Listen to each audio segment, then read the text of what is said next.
Bienvenue dans un nouvel épisode les amis. Dans cet épisode on va parler perte de gras, prise de muscle et performance. Je réponds à deux questions en particulier, je le répète à chaque fois, il y a un lien dans la description.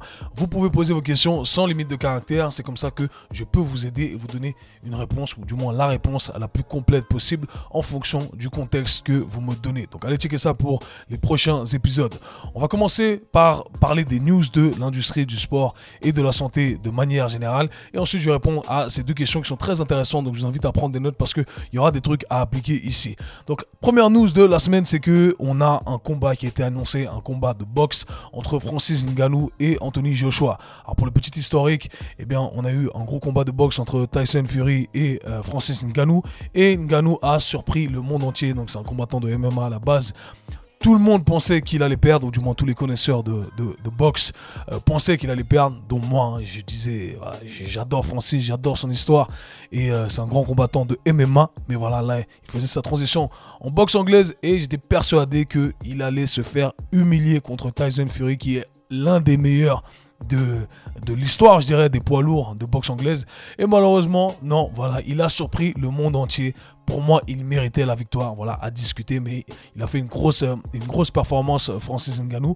Et là, justement, on a un prochain combat entre un autre boxeur de renommée, Anthony Joshua, qui est très athlétique, peut-être pas le plus talentueux en termes de boxe, mais qui est très athlétique et très compétent, qui était un peu en chute libre ces derniers temps, et là, il a eu un combat où, voilà, sa hype est remontée un petit peu, et du coup, ils vont organiser ce combat avec Francis Ngannou. Normalement, Francis Ngannou devait combattre Wilder, mais Wilder a perdu son combat récemment et du coup voilà, ça a changé un peu le tout et du coup on a un gros combat qui a lieu en Arabie Saoudite au mois de mars. C'est déjà dans mon agenda. Alors moi je mets mon argent cette fois-ci, je vais pas me faire avoir deux fois, je mets mon argent sur Francis Ngannou. Et quand je dis je mets mon argent, je mets pas vraiment d'argent parce que j'aime pas parier, je joue pas avec l'argent, mais voilà, c'est une expression. Donc dites-moi vous en commentaire, qu'est-ce que vous en pensez? Est-ce que vous pensez que c'est Ngannou qui va remporter cette victoire ou alors est-ce que c'est Anthony Joshua? Vous seriez surpris. Je pense que on peut arriver à un chaos. On peut arriver à un chaos pendant ce combat. Ça va être intéressant de voir tout ça.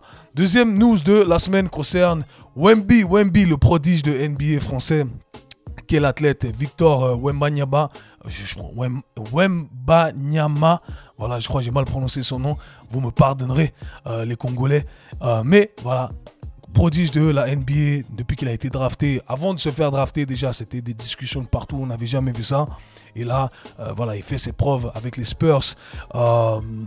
Et voilà, le gars, il est incroyable. À chaque fois, je regarde les highlights, je regarde des bouts des games et je me dis, putain, le gars, c'est vraiment un extraterrestre. Et il s'avère qu'ils ont déjà fait des prédictions. Donc là, ils viennent de signer son contrat. Et il a un des plus gros contrats. Et du coup, ils disent qu'il peut devenir milliardaire uniquement à travers sa carrière de basket, ce qui est très impressionnant. Ok, c'était sur toutes les news. J'ai vu ça d'ailleurs, j'ai pas vu ça sur un forum pas un forum, je suis un ancien, pas un forum mais un site de sport. J'ai vu ça vraiment sur Bloomberg. Donc tout ça pour vous dire que tout ce qui tourne autour de la finance, de l'économie, etc. Ils ont parlé de ça parce que c'est assez impressionnant. Effectivement, tous les athlètes que vous connaissez qui éventuellement sont milliardaires le sont dans la plupart des cas grâce à des investissements externes. Bien qu'ils gagnent des millions par année, et ben lui il pourrait devenir milliardaire uniquement avec l'argent récolté durant son contrat. Je crois qu'il y a d'autres athlètes qui l'ont fait comme Cristiano Ronaldo, peut-être qu'il a récolté au total 1 milliard. Mais là voilà, on parle de sommes vraiment astronomiques dans le monde du basket. En NBA, ils ont des lois bien précises qui limitent la quantité de budget qu'un club a. Et du coup, après, c'est à eux de répartir les salaires en fonction du budget qu'ils ont. Et chaque année, bien entendu, ça augmente. Et c'est des dingueries. Je crois que son contrat, là, c'était de 50 millions par année. Donc voilà. Le gars est bien. Le gars est bien, il faut qu'il reste concentré. Et c'est un sacré athlète, je tiens à le dire, parce qu'il est vraiment performant à tous les niveaux. Et récemment, on m'a envoyé des photos de lui, justement. J'ai vu les highlights où il tombe sur sa cheville en inversion complète, donc la cheville complètement tordue, et le gars il est en forme, et puis on l'a vu, il travaille vraiment dessus avec son coach. Donc voilà, Wemby, hit me up bro, je pense qu'on peut faire du bon taf ensemble, mais il a l'air de faire du bon taf avec son coach, donc ça fait plaisir. Donc les amis, on va commencer par parler de perte de gras, on va rentrer directement dans le vif du sujet. c'est la période de la rentrée, on a tous pris un peu de poids, on s'est laissé aller, ça fait partie du jeu, faut pas vous en vouloir, on est tous dans cette situation. Là, maintenant, c'est comment on arrive à organiser le retour de la meilleure des façons, sans se précipiter et en essayant d'avoir une approche qui est soutenable dans le temps. Donc dans ce premier temps, on va parler de la vérité sur les brûleurs de graisse. Je reçois des questions sur ça depuis des années, j'ai déjà fait des épisodes là-dessus et on va essayer de récapituler le tout ici de la manière la plus condensée, la manière la plus effective possible. Vous avez déjà tous entendu parler de brûleurs de graisse, toutes les marques de compléments alimentaires, suppléments vendent des brûleurs de graisse. Votre coach vous a peut-être conseillé tout ça, vous en avez peut-être déjà pris. Mais comment ça marche vraiment? Est-ce que c'est vraiment effectif? Est-ce que c'est du bullshit? Et c'est vrai que je pense que mon discours a assez changé là-dessus parce que bien entendu il y a de nouvelles informations qui viennent apporter plus de nuances à ce sujet-là. On va récapituler le tout pour ceux qui ne sont pas familiers un peu avec la perte de gras, comment ça fonctionne. Il faut penser en énergie ici, on va regarder le tout à travers les lois de la physique. Donc, c'est très simple, pour perdre du gras, il faut simplement penser à ça comme si on avait un budget. Okay, on a des choses qui rentrent et qui est la nourriture qu'on consomme, l'énergie qu'on consomme, qui est l'unité de mesure utilisée ici sont les calories. D'accord, donc l'énergie, les calories qu'on consomme et on a l'énergie qui sort, l'énergie qu'on dépense, mesurée également en calories. Okay, si on a plus d'énergie qui rentre que ce qui sort, eh bien le corps doit stocker cette énergie quelque part. Et le corps va stocker cette énergie sous forme de gras. Okay, et c'est comme ça qu'on accumule du gras. Très simple. Maintenant, pour perdre du gras, eh bien comment ça fonctionne? Eh bien on doit garder cette idée de budget en tête. On doit dépenser plus que ce que l'on consomme. Donc on doit dépenser de cette énergie qu'on a, ce surplus, okay, ou plutôt on doit faire en sorte d'être dans ce qu'on appelle un déficit pour que le corps se dise ok, j'ai pas assez à donner, eh bien je vais taper dans mes réserves étant le gras, et c'est comme ça que je perds du gras. Aussi simple que ça. Et c'est pour ça que toutes les diètes fonctionnent à condition qu'elles respectent ce principe-là. Okay, donc le principe clé, c'est de créer ce qu'on appelle un déficit calorique, c'est-à-dire qu'on veut avoir une balance négative par rapport entre ce qui rentre et entre ce qui sort. Très simple de façon de le faire. Soit on dépense plus que ce qu'on consomme, soit on consomme moins que ce que l'on dépense. Et éventuellement, on peut avoir une approche où on fait les deux. Maintenant, l'erreur que beaucoup de gens font, c'est qu'ils comptent sur des aliments qui sont soi-disant brûleurs de graisse, comptent sur ces pilules comme ces brûleurs de graisse qui sont vendus un peu partout, en se disant, ok, il suffit de prendre ça pour que je puisse perdre du gras et je vais perdre du gras. Et malheureusement, ça ne fonctionne pas pour beaucoup. Alors pourquoi ça ne fonctionne pas? Parce que au final, si vous, activement, vous ne changez pas votre façon d'approcher ce déficit calorique, eh bien, le brûleur de graisse en soi, ou peu importe les aliments que vous avez en tête, on vous a dit, ouais, prenez du poivre de Cayenne avec du, comment on appelle ça, apple cider vinegar, c'est super connu au States, un peu moins en France, le vinaigre de cidre, j'imagine, ou de pomme, je sais pas, et vous allez perdre du gras, ça va brûler du gras. Non, ça brûle pas du gras, ok, ça brûle pas du gras comme ça, l'énergie, elle s'en va pas comme ça fonctionne pas comme ça, on appelle ça les règles les lois de la thermodynamique. Donc on peut pas, l'énergie va pas disparaître comme ça, c'est un transfert, ok. Donc on doit activement participer à ce transfert. Simplement compter sur le fait de consommer ces pilules, ça ne va pas fonctionner. Alors est-ce que les brûleurs de graisse fonctionnent? Ou plutôt je devrais dire la réponse c'est oui, ils fonctionnent, mais pas de la façon dont on l'a expliqué. Donc en gros ça ne brûle pas des graisses directement, et c'est là où le nom peut-être amène cette confusion. Alors comment ça fonctionne? Il faut comprendre les mécanismes qui tournent autour de ce déficit calorique. Lorsque vous perdez du gras, vous entamez un régime, donc vous avez calculé votre déficit calorique, vous avez tout simplement fait en sorte de manger moins, ou alors de bouger plus, ou alors les deux. Eh bien, ce qui va se passer, c'est que automatiquement, votre corps va se mettre dans un mode qui va chercher à conserver un maximum d'énergie. Le seul but que votre corps a est de conserver un maximum d'énergie. C'est le seul but de votre corps. Okay, c'est comme ça que ça fonctionne. Donc pensez à ça comme si votre corps était lazy, votre corps est paresseux de base et vous devez faire le nécessaire pour que votre corps sorte de cette zone de confort et ainsi vous allez pouvoir brûler des calories et ainsi perdre du gras. Okay, aussi simple que ça. Donc pourquoi je dis ça? Parce que lorsque vous entamez un régime, lorsque vous entamez ce déficit calorique, eh bien automatiquement votre corps il va chercher à réduire d'autres aspects de votre quotidien pour se dire eh non là tu dépenses déjà beaucoup, eh bien je vais chercher à en dépenser moins à gauche, à droite. Et ce qu'il va faire principalement, et ça c'est vraiment noté dans toute la littérature que vous allez retrouver justement sur les pertes de poids, etc., eh bien c'est que votre corps va chercher à diminuer drastiquement votre mouvement du quotidien. Donc par définition, lorsque vous consommez moins, eh bien, vous allez avoir tendance à bouger moins. Okay? Votre corps automatiquement va faire en sorte que vous deveniez un peu plus conservateur sur votre dépense d'énergie. C'est comme ça que votre corps fonctionne. Et d'ailleurs, je me permets de rajouter la petite parenthèse là. C'est pour ça que se fixer, par exemple, un nombre de pas en soi, ça veut rien dire. C'est juste quelque chose, une quantification du mouvement que l'on fait au quotidien. Alors, le mouvement qu'on fait au quotidien, c'est pas simplement les pas qu'on fait. D'accord, ça tombe dans une catégorie qu'on appelle le NEAT, Non-Exercise Activity Thermogenesis. Donc, toute l'activité de thermogénèse, ce fait de brûler de l'énergie qui n'est pas directement lié à l'exercice. C'est le fait de parler avec mes mains, comme je parle à l'heure actuelle, comme ça, ok. Le fait de bouger ma jambe quand j'attends dans la salle d'attente, peu importe, ok. Et le fait de, bien entendu, me déplacer, d'aller du point A au point B au quotidien, de marcher. Et le fait est que lorsqu'on fait ce déficit calorique, eh bien, notre corps va réduire cette activité-là naturellement. Et le fait donc de compter ce nombre de pas, eh bien, ça nous donne simplement une indication ou un but à garder au quotidien en se disant, hey, je sais que mon corps va chercher à diminuer ce nombre de pas, mais moi, je vais me fixer un objectif que j'arrive à mesurer et je me dis, ok, au moins ça, je l'ai maintenu et ça me permet justement de garder cette dépense énergétique qui n'est pas directement liée à l'exercice, vu que de toute façon, tout ce qui est exercice, je l'ai organisé, tout ce qui est nutrition, je l'ai organisé, c'est le b.a.-ba de la perte de poids pour créer un déficit calorique. Et du coup, ce qui se passe avec justement les brûleurs de graisse, eh bien, c'est qu'ils fonctionnent de deux façons différentes.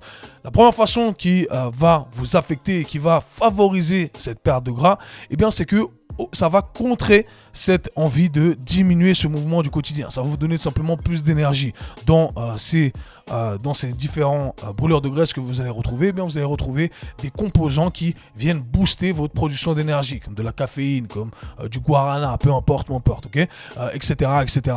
Et l'idée, c'est que justement, ça va vous forcer à bouger plus et donc contrer ce mécanisme qui cherche à vous ralentir. Donc ça, c'est bien parce que au final, hey, ça ne fait pas perdre du gras directement, mais ça augmente notre activité ou ça vient contrer ce mécanisme et du coup, ça nous permet de favoriser notre perte de gras. Le deuxième mécanisme qui entre en jeu lorsqu'on prend des brûleurs de graisse, eh bien, c'est que ça a un côté où ça vient couper l'appétit. Okay, donc on a envie de moins manger éventuellement. Et il y en a qui expérimentent ça avec le café, bien que dans la littérature, eh bien, ce ne soit pas affirmé, je dirais, sur le fait que ceux qui boivent du café, ça leur coupe l'appétit. Mais je sais que d'un point de vue individuel, ça arrive. Et encore une fois, la moyenne ne donne aucune indication sur les individus. Donc on ne peut pas se baser sur des études pour ça. Moi, je sais qu'à titre personnel, le matin, si je me réveille et je bois un café, j'ai pas faim. Mais si je bois pas de café, eh bien, j'ai envie de manger quelque chose. Donc c'est comme ça que ça fonctionne et pour beaucoup, ça fonctionne comme ça. Pareil à midi, si j'ai une journée très chargée, je bois un café, ça me coupe l'appétit. Okay, donc en gros, pour certains, ça fonctionne le café, pour d'autres, ça ne fonctionne pas. Ben, les brûleurs de graisse viennent rajouter cet effet-là, ce même effet-là, où ça vient tout simplement vous couper l'appétit et du coup, forcément, eh bien, vous mangez moins. Donc c'est comme ça que les brûleurs de graisse fonctionnent.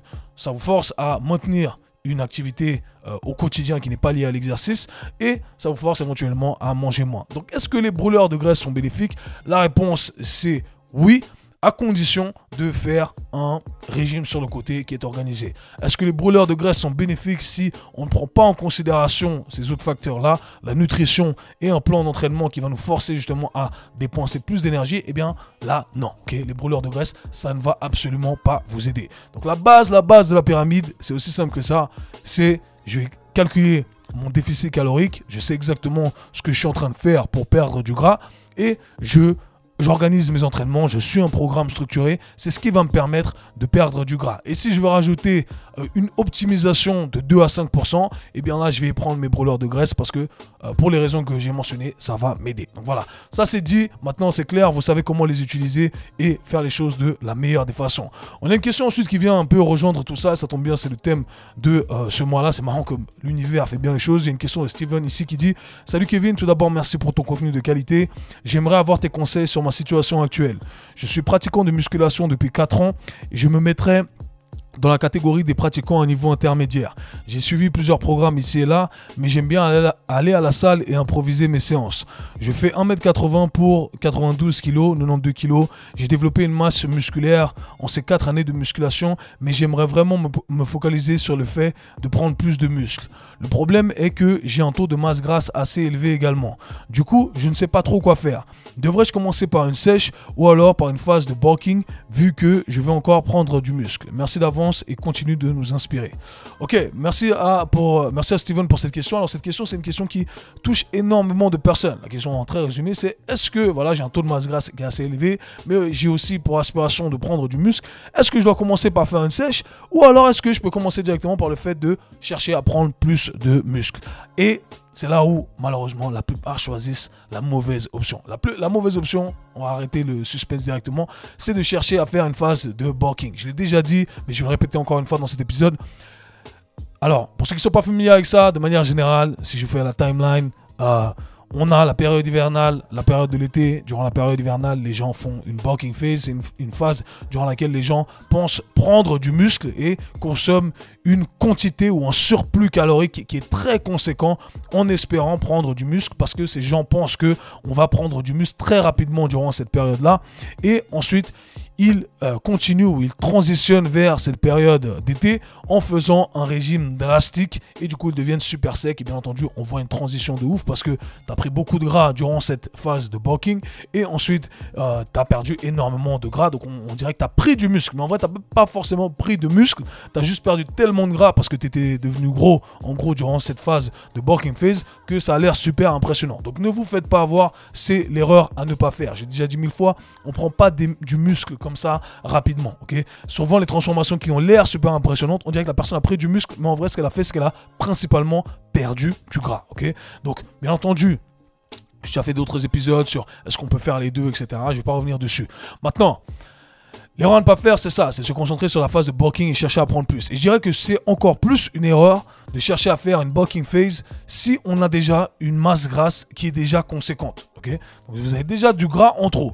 Et là, vous allez risquer de rajouter un surplus calorique, rajouter du gras sur du gras, simplement pour espérer prendre un peu de muscle. Et malheureusement, le ratio va être complètement off. C'est-à-dire que vous allez de toute façon, par définition, prendre plus de gras parce que c'est plus facile de stocker ce surplus d'énergie en gras que de le stocker en muscle. Vous pouvez prendre 20 kg en une année, mais vous n'allez jamais prendre 20 kg de muscle en une année, sauf si vous prenez le juice. Si vous prenez le juice, là, ok, là vous pouvez prendre 20 kg en une année, ok. Mais si vous êtes naturel, etc., vous n'allez pas prendre 20 kg de muscle en une année, ok. Donc de toute façon, ça ne sert à rien de précipiter ce processus-là. Donc ma réponse sera toujours la même. Si vous voulez faire une transformation physique, et commencer surtout dans de bonnes bases, avec de bonnes bases, parce que le but c'est d'être sec toute l'année, ok. Et quand je dis sec toute l'année, pas sec façon bodybuilding, d'accord, où j'ai fait faire une prep de bodybuilding et j'arrive sur scène. Non, je dis d'avoir un bon physique toute l'année, on n'a pas besoin de se cacher derrière un pull, on peut enlever son t-shirt, il y a des périodes où on va perdre 1, 2, 3 kilos peut-être, on va s'affiner un peu, très bien, ok, parfait.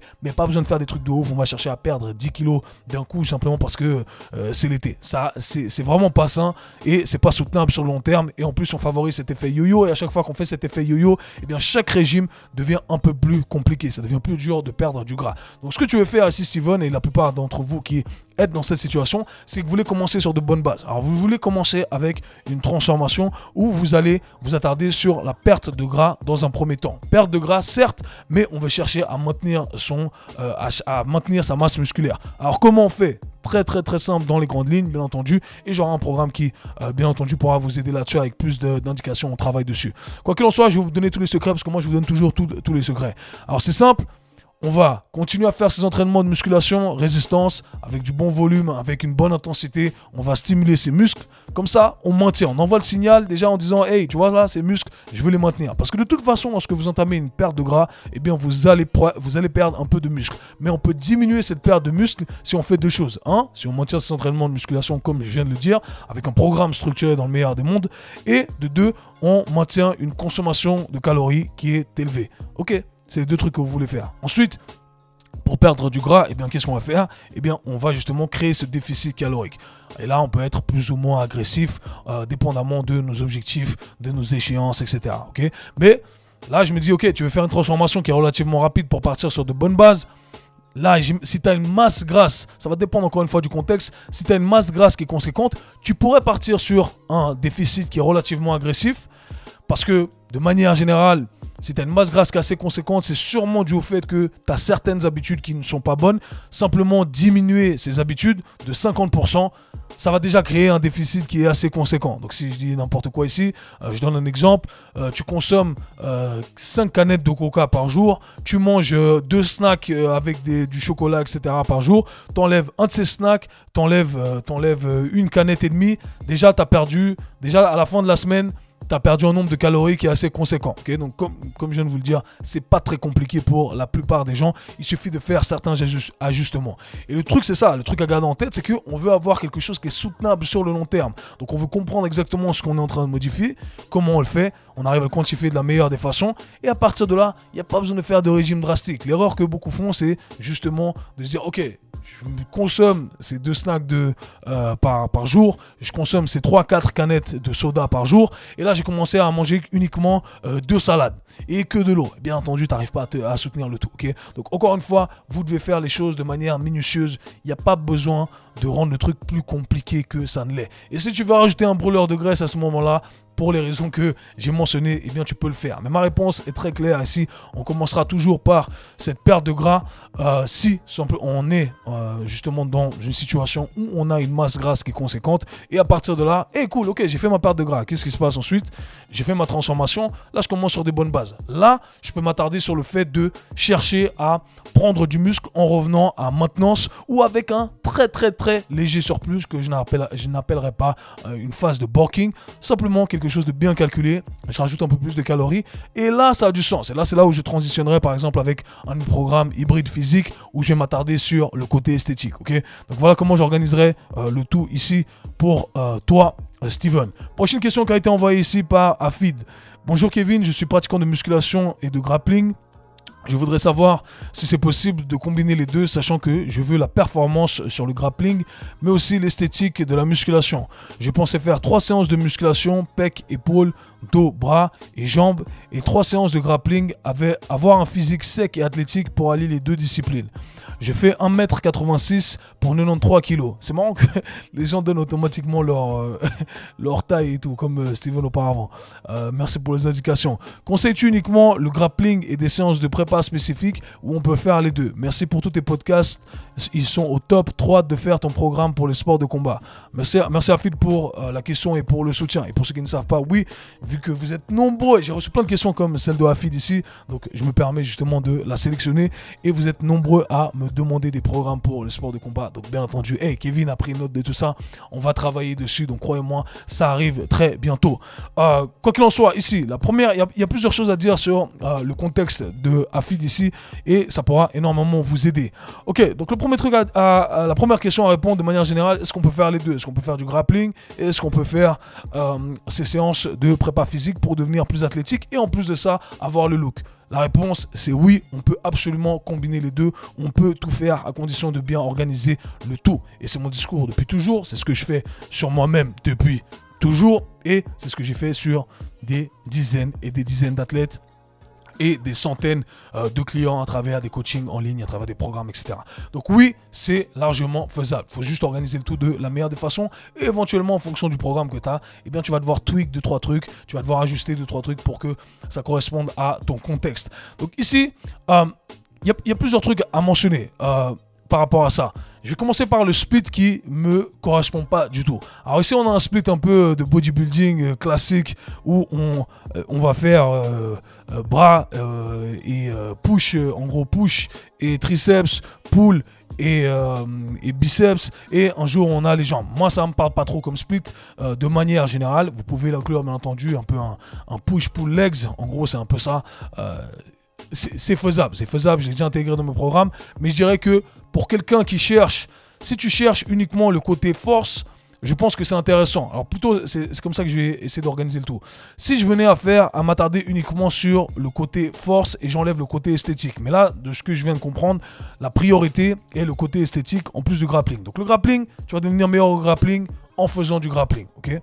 Maintenant, si tu venais à chercher simplement à devenir plus fort, à développer cette qualité athlétique, qui bien entendu va améliorer ton grappling de manière générale, eh bien là je pourrais utiliser un split push-pull legs. Parce que je ferais, par exemple, je me concentrais sur un bloc où je vais vraiment faire de la force. Et un jour, c'est l'effort max sur du push. Un jour, c'est un effort max sur du pull. Et un jour, c'est un effort max sur les jambes. Et à partir de là, pour moi, ça a du sens. Maintenant, si c'est le côté esthétique qu'on cherche à viser, eh bien pour moi, ça n'a pas de sens d'utiliser un split de bodybuilder ou un split comme ça. Pourquoi? Parce qu'il n'y a pas assez de fréquence si on le fait 3 fois dans la semaine.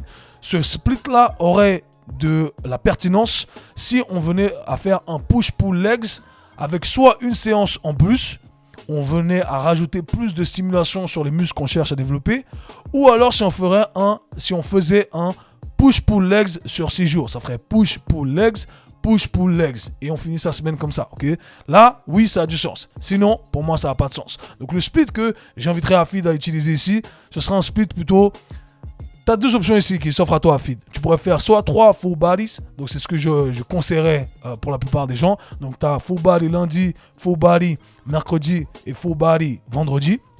De cette façon-là, eh bien, tu arrives à construire ta séance. De toute façon, tu vas devenir plus fort si tu fais les choses bien, ok? Ça vient avec. Juste le fait de prendre du muscle, tu vas devenir plus fort. Alors bien entendu, tu peux optimiser le tout en travaillant spécifiquement sur cette qualité, mais juste en prenant du muscle, tu vas rajouter ta capacité à produire de la force, principalement si tu fais un sport sur le côté qui te requiert quand même de décharger cette énergie avec ton sport de combat, ok? Donc ça, je ferai mes 3 sessions full bodies. Et là, de cette façon-là, eh bien, j'arrive à avoir 3 fois une stimulation sur les tissus que je cherche à développer.